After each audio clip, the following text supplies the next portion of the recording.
Olá, sejam muito bem-vindos ao canal. Eu sou Janaína Cunha, psicóloga, e no vídeo de hoje a gente vai conversar sobre algo muito legal e divertido, que é sobre brincadeiras aí para nossa criança quando as crianças pedem tela. Como que a gente consegue redirecionar aí quando elas fazem essa solicitação?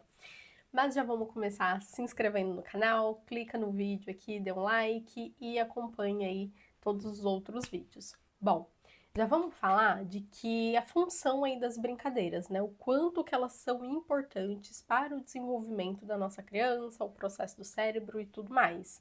Isso a gente já sabe, a importância, né, de que quanto mais a nossa criança brinque, se movimente, brinque no sol, brinque com água, brinque com terra, o quanto que isso faz com que o corpinho dela reaja de forma positiva aí, principalmente sobre ela conseguir aí entender sobre um processo de autorregulação com o próprio corpinho, né?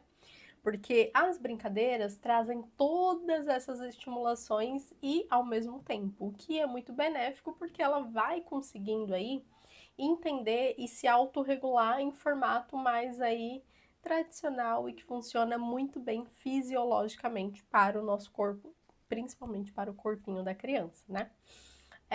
Mas quando a sua criança te pedir tela ali, existem algumas estratégias que a gente pode adaptar aí para que faça sentido para sua realidade. A primeira delas, vou falar que até é uma que muitas das vezes eu utilizo aqui em casa com o meu bebê, que é quando ele solicita ali para ver alguma coisa na televisão, a gente não tem tanto hábito, mas quando a gente liga, às vezes esporádico, ele já associou, ele já entendeu de que se liga a televisão com o controle. Então, geralmente, como eu acordo antes da casa, eu escondo esse controle, porque eu já entendi que se ele não vê, ele não pede.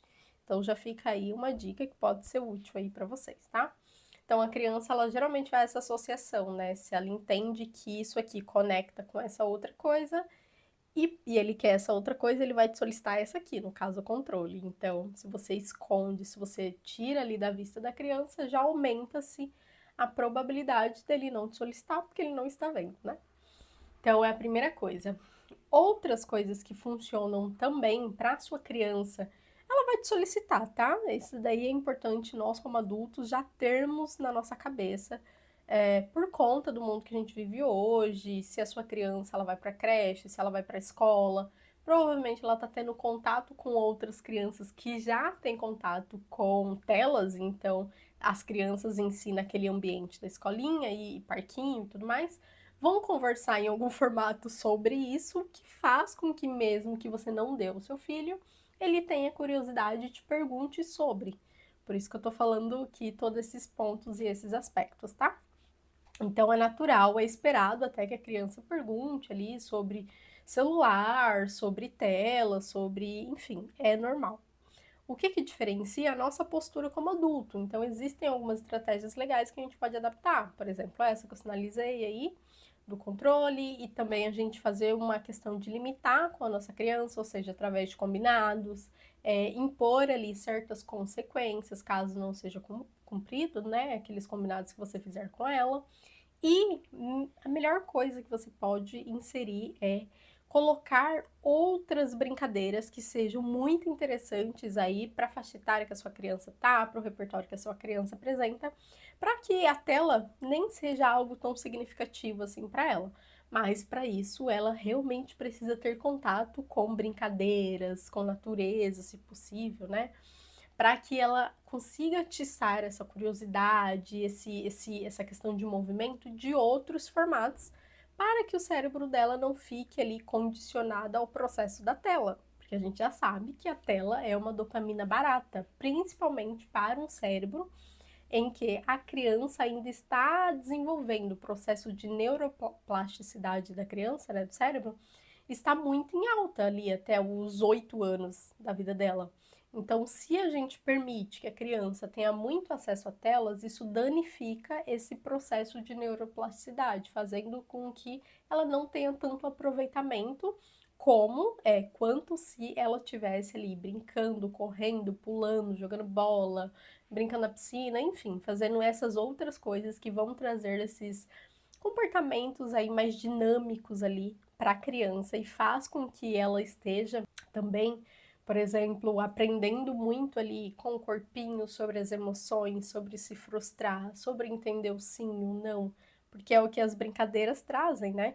Essa questão da imaginação, resolução de problemas, que é muito importante da criança aprender a desenvolver na primeira infância, né? Porque ela vai ter que ali lidar com várias situações. Imagina, ela tá numa brincadeira em que tem mais dois, três coleguinhas e tem um brinquedo ali que todo mundo quer. Eles vão ter que aprender entre eles ou pela intermediação de um adulto, mas eles vão ter que aprender ali de um certo formato entre eles em como eles fazem para todos brincarem com aquele mesmo recurso. Então isso é muito importante para esse cérebro, né? Porque de fato ele está sendo exposto a essas situações que quando chegar na fase da adolescência, da vida adulta, vai ser muito mais fácil para essa criança resolver problemas. Por quê? Porque na infância ela já esteve muito em contato com esse tipo de situação. Então isso favorece ali para que na vida adulta essa criança aí consiga ter melhores ganhos referente à resolução de problemas, por exemplo.